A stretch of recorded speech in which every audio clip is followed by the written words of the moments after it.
E comentando agora a questão do lockdown que acontece em São Paulo e também em outros estados do Brasil e outros assuntos relacionados à Covid-19, a gente recebe o chefe da infectologia da Unesp, consultor da Sociedade Brasileira de Infectologia, Alexandre Naime. Doutor, muito bom dia, obrigada por nos atender. Bom dia, Lívia. Bom dia a todos da Jovem Pan News. É um prazer estar com vocês aqui novamente.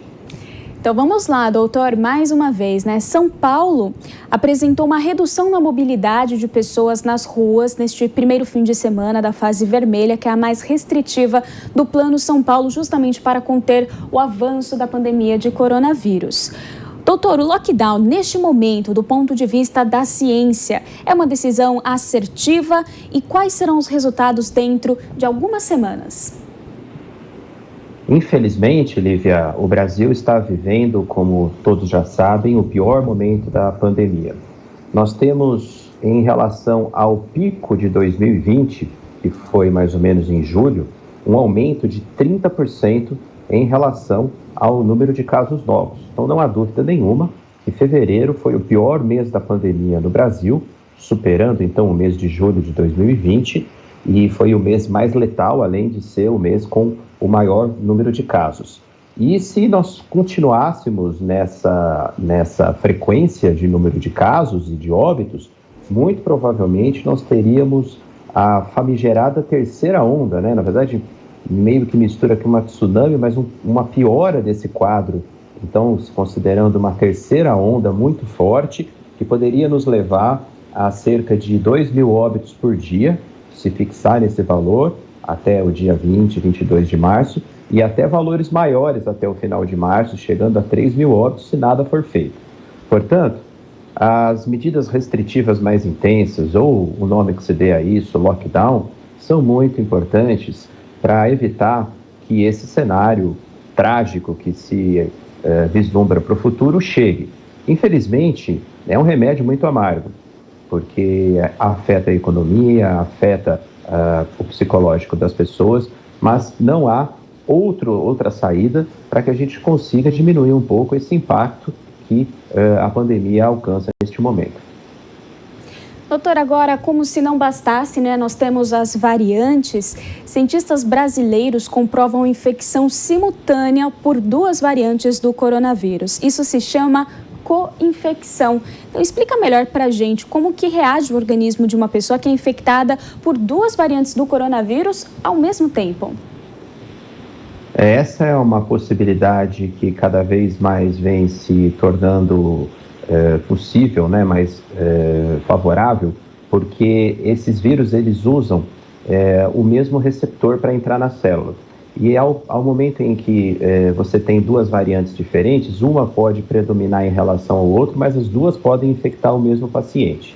Ainda que raro, esse fenômeno já foi observado pelo menos em 2 casos, notificados pelos laboratórios oficiais brasileiros, e levam a um problema em relação ao entendimento de como essas pacientes se comportam. Talvez isso seja relacionado, por exemplo, a esses casos mais graves que nós estamos vendo em jovens, né, que desenvolvem uma doença muito rápida e muito grave, pessoas com menos de 55 anos sem gravidade. Portanto, aquela famosa vigilância em biologia molecular para a gente entender essas novas cepas, como elas estão circulando, se um paciente pode abrigar mais de um vírus ao mesmo tempo, são fundamentais.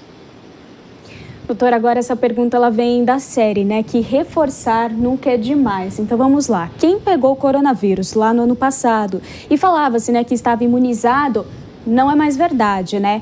Quem já foi infectado pode se infectar novamente com essas novas variantes? Exatamente, Lívia. Os casos de reinfecção, né, a gente já vem conversando há bastante tempo, desde setembro, outubro, quando eles foram confirmados pela primeira vez. E as reinfecções pela variante, principalmente pela nossa variante, a variante P1, ela pode ser até 60% mais fácil do que pelo vírus original. Ou seja, a variante P1, se eu tive, por exemplo, uma Covid pelo vírus original lá em junho, julho do ano passado, a variante P1 tem uma chance de causar uma reinfecção nesse mesmo paciente na ordem de até 60%, então, de mais facilidade. Portanto, mesmo quem já teve Covid ou mesmo quem já foi vacinado, deve manter aquele mantra, né? Aquelas 3 regras de prevenção básicas. Uso frequente das máscaras quando eu estiver fora do meu ambiente domiciliar, familiar, evitar aglomeração a qualquer custo, manter o isolamento social, 1,5 m, 2 metros de outras pessoas, e higiene frequente das mãos. Doutor, agora isso que nós acabamos de falar, né, das novas variantes, que há a possibilidade de nos reinfectarmos, também da co-infecção, de ser infectado por 2 variantes, nos mostra o quê? Que nós, em um ano de pandemia, ainda não sabemos tudo sobre essa doença, né? Principalmente também sobre as sequelas que ela deixa. Então, é algo que nós ainda estamos aprendendo? Olha, Lívia, eu vou fazer um comparativo com o vírus HIV. O vírus HIV ele foi descoberto, a síndrome da imunodeficiência humana foi identificada em 1981, portanto, esse ano nós estamos completando 40 anos da descrição do primeiro caso, e nesses 40 anos nós avançamos muito, mas não sabemos tudo sobre HIV. E vamos falar então do SARS-CoV-2, o vírus que causa a Covid-19, que a gente conhece há pouco mais de um ano. Nós não sabemos ainda vários enigmas, principalmente em relação a quem vai ou não vai manifestar a forma grave. Nós temos aí 85% das pessoas que têm realmente uma doença benigna, uma doença que se assemelha a uma gripe, a um resfriado e que se acabam curando espontaneamente, mas 15% que vão precisar de hospitalização, 5% de UTI, cerca de 2 a 3% acabam evoluindo para óbito. Ou seja, tudo é muito desconhecido. Nós temos pouquíssimas intervenções que realmente têm benefício do ponto de vista de comprovação científica. Não existe nenhum tipo de remédio milagroso que consiga impedir essa história natural da doença que eu contei brevemente. Portanto, nós temos que continuar estudando. Por isso, o investimento na ciência, o investimento na pesquisa é tão importante neste momento, aliás, como sempre foi em toda a história da medicina. Doutor, agora com um novo programa que foi divulgado no sábado pelo Ministério da Saúde, prevendo redução de vacinas, governadores se reúnem com o ministro da Saúde, Eduardo Pazuello, ainda hoje, nesta segunda-feira.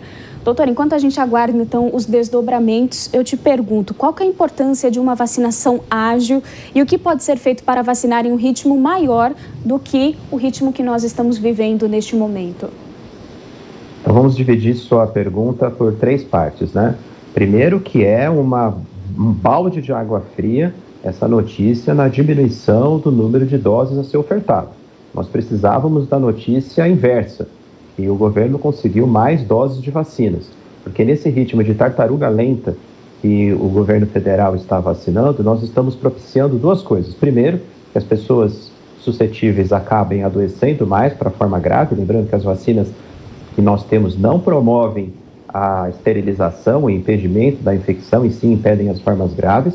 E um segundo fenômeno que é muito ligado à vacinação lenta é justamente a seleção de variantes. Conforme eu vou vacinando, a vacina é para o vírus original, então eu vou selecionando pessoas que podem ter o vírus com a variante. Isso é perigosíssimo, por isso que a vacinação precisava acontecer num ritmo mais acelerado.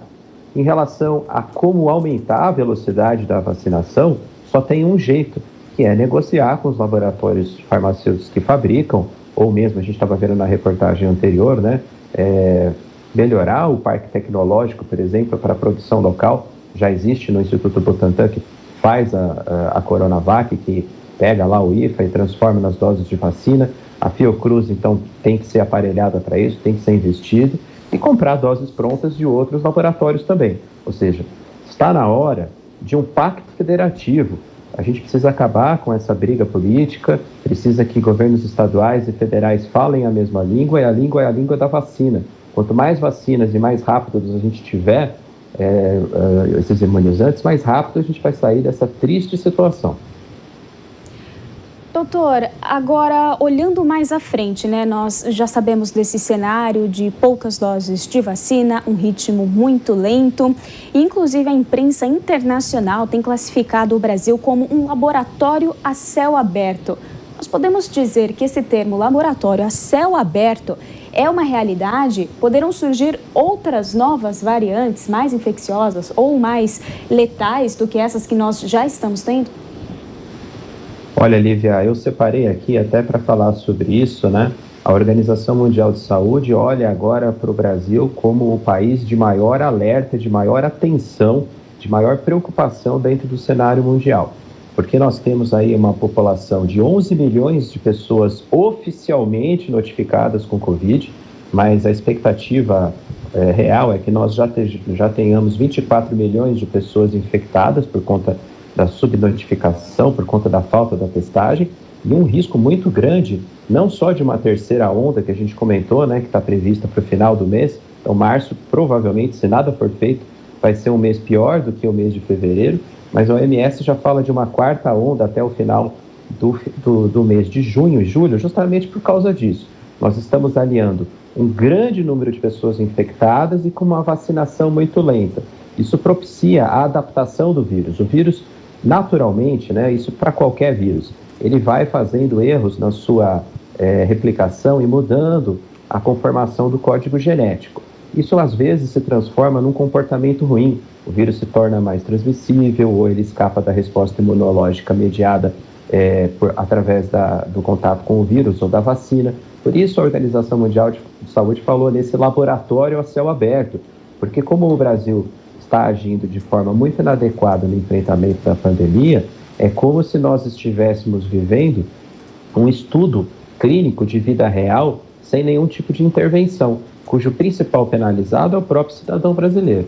Por isso eu insisti na resposta anterior que é preciso que esses litígios, esses conflitos políticos terminem e que todos unidos, governadores, prefeitos e o governo federal, fale a mesma língua e atue de forma a garantir mais vacinas mais rapidamente e também promova medidas que realmente impeçam a circulação, como infelizmente esse remédio amargo que é a restrição de circulação das pessoas de forma mais intensa. Urgentemente, pelo bem do Brasil, precisamos de união.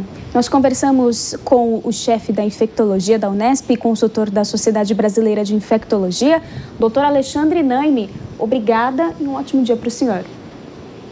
Olha, Lívia, eu queria aproveitar e fazer uma homenagem, né? Hoje é o Dia Internacional das Mulheres. Primeiro, dentre todas as mulheres que merecem homenagem, todas sem dúvida, eu queria destacar duas categorias. Primeiro, as mulheres que são profissionais da área de saúde, então médicas, enfermeiras, psicólogas, fisioterapeutas, nutricionistas, farmacêuticas, pessoal de limpeza, pessoal de administração. Sem essas mulheres na linha de frente, nós não conseguiríamos lutar contra a Covid. E queria, em segundo, agradecer muito também, fazer uma homenagem às mulheres da imprensa, às jornalistas que estão também 24 horas trabalhando contra as fake news, trazendo notícia de qualidade, trazendo informação relevante para a população. Então fica essa homenagem e meu sincero, do fundo do coração, muito obrigado a todas as mulheres que estão aí na linha de frente, tanto na imprensa quanto as profissionais de saúde contra a Covid. Doutor, muito obrigada. Ficamos todas lisonjeadas. Homenagem mais que necessária a todas as mulheres que estão na linha de frente nessa pandemia. Muito obrigada, doutor. Até mais.